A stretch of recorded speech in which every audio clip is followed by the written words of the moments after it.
Saudara, tim SAR gabungan mengevakuasi warga untuk menghindari erupsi Gunung Ilelewotobi di Kabupaten Flores Timur, Nusa Tenggara Timur. Tim bahkan harus menggendong warga lansia melewati medan yang sulit menuju tempat pengungsian yang lebih aman. Tim SAR gabungan mengevakuasi 33 warga desa Nawakote, Kabupaten Flores Timur, Nusa Tenggara Timur. Sejak erupsi Gunung Ilelewotobi 1 Januari lalu, warga mengungsi ke kebun-kebun yang terletak di kaki gunung. Evakuasi berlangsung dramatis karena medan yang dilalui cukup sulit dan tim sempat tersesat.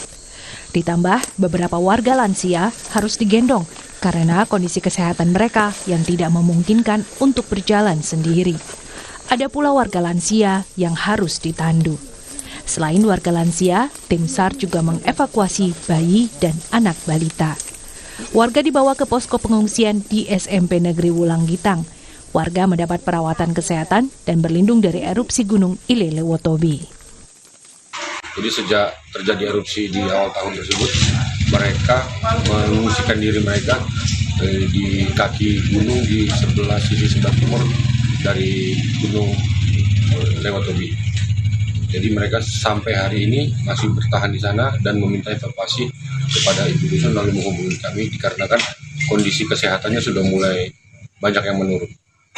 Jumlahnya itu sekitar 33 orang, tetapi tidak semuanya kami evakuasi turun. Untuk yang bertahan itu adalah laki-laki atau kepala keluarga, ya, karena masih harus menjaga kebun dan hewan ternak yang mereka rawat di sana. Hingga saat ini, tim SAR gabungan terus mencari warga yang masih bertahan di kebun-kebun karena erupsi Gunung Ilelewotobi.